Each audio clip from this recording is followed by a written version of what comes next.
மகத்தான கல்யாணி ராகத்தில் ரூபக தாளத்தில் அமைந்துள்ள ஈஷபாஹிமாம் என்னும் கிருதி சிவபெருமானை உளமாற துதிக்கும் பாடு.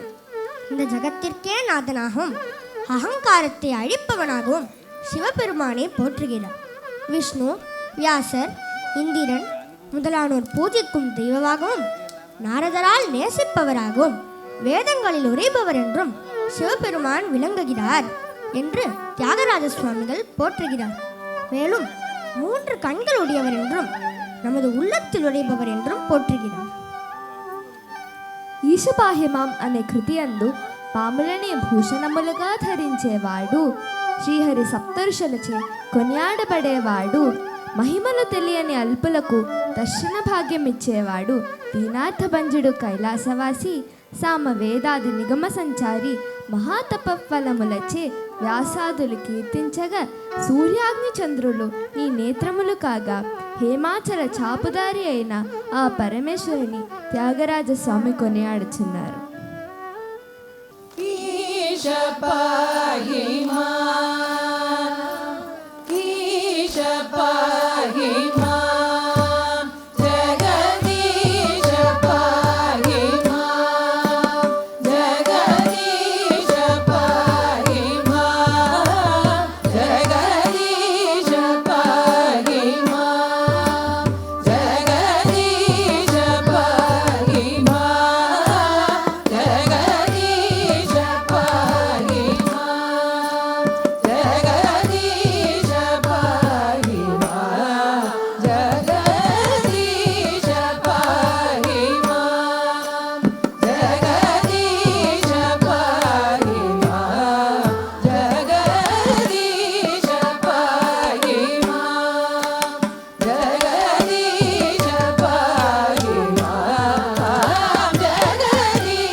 వ్యాసాచిత పాలిత నిజదా